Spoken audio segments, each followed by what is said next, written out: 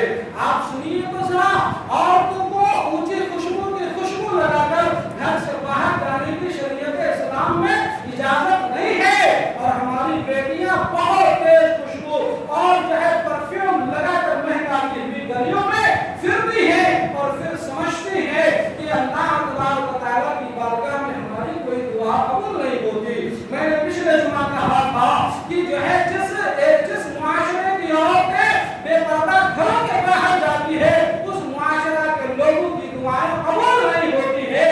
جو خود ہی بے پردہ باہر جائے اس کی دعا بھلا کہاں قبول ہو سکتی ہے. حضرت امیر المومنین عمر بن خطاب رضی اللہ تعالی عنہ کا عہد مبارک ہے. ایک عورت تیز خوشبو لگا کر ان کے پاس سے گزرتی ہے، اس کے خوشبو کی مہک ان کے نام کو پہنچے تو آپ نے اس عورت کو مارنے کے لیے اپنا درہ اور کوڑا اٹھا لیا اور ارشاد فرمایا خبردار ایسے خوشبو نہ لگانا، تو ایسے خوشبو استعمال کرتی ہو جس کی مہک نہ محرم مردوں کے ناک تک پہنچ رہی ہے. اللہ اکبر. آپ غور تو کیجیے میری بیٹیاں بہنیں، اسلامی شہزادیاں، اگر آپ کو اجازت ہوتی باہر جانے کی تو کیا مسجدوں میں حاضر ہو کر جماعت سے نماز پڑھنے کی آپ کو اجازت نہ دی جائے گی؟ جنازوں میں آپ کو حاضر ہونے کی اجازت نہ دی جائے گی؟ آپ کو جنازے سے روک دیا، مسجدوں میں حاضری سے روک دیا گیا. جو ہے یہ اسلام کا نقطۂ نظر آپ کی عصمت و آبرو کی حفاظت کی خاطر ہے اور اللہ اس کے رسول کے حکم کے مطابق ہے. لہذا ان باتوں کا خیال رکھا چاہے. اگر عورتیں اپنے شوہروں کے باتوں پر عمل کرتی ہے اور اس کی اطاعت کرتی ہے، اس کا مقام کتنا بلند و بالا ہے، اس عورت کا مقام کتنا بلند و بالا ہے. اگر عورت اپنے شوہر کے حکم کی تعمیل کرے تو اس فرما برداری کی بنیاد پر اللہ تبارک و تعالیٰ اس عورت کے والدین کے گناہوں کی مغفرت فرما دیتا ہے. سبحان اللہ، سبحان اللہ. انس بن مالک رضی اللہ تعالیٰ عنہ ہے، آپ ارشاد فرماتے ہیں زمانے رسول صلی اللہ علیہ وسلم میں ایک صحابی جنگ کے لیے روانہ ہوتے ہیں. 2 منزل کا ان کا گھر ہوتا ہے، 2 منزل گھر ہوتا ہے.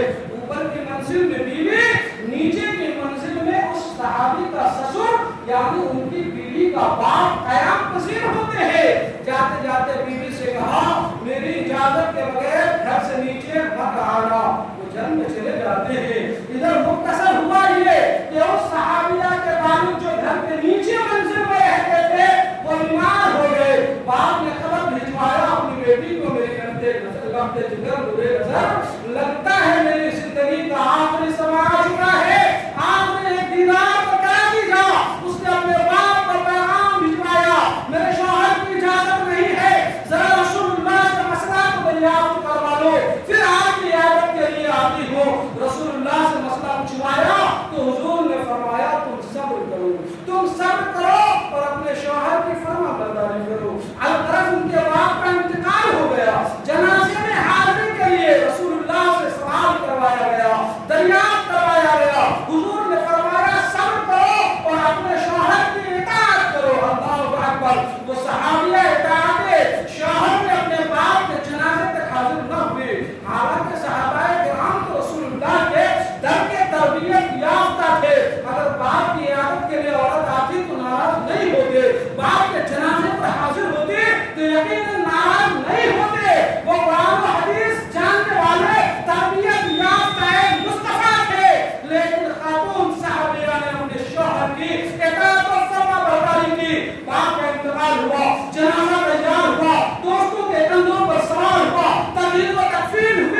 قرآن کی وہ آیتیں انہیں کی گھٹیوں میں کیا تھا جن آیتوں میں اللہ نے عورتوں کو بے پردہ گھروں سے باہر نکلنے میں ممانعت کا حکم عطا فرمایا ہے. جب باپ نے ایسی تربیت اپنی بیٹی کی ہو تو اس تربیت یافتہ بیٹی کے تربیت کی بنیاد پر اللہ تبارک و تعالیٰ اس باپ کو ایسا جزائے خیر عطا فرما رہا ہے کہ بیٹی نے شوہر کی اطاعت کی رب نے باپ کی مغفرت فرما دیا. سبحان اللہ. لہذا مسلمانوں لازم اور ضروری ہے کہ ہم حسن تدبیر کے ساتھ اپنے بچیوں کی بہترین تربیت کریں, اپنے بہنوں کی تربیت کریں, اپنے ماؤں کی تربیت کریں. پردے کے لحاظ سے پردے کے تعلق سے جو آیتیں ہیں ان کا ترجمہ اور ان کی تفسیر ان کو سنائیں, وہ حدیثیں سنائیں صحابیات کی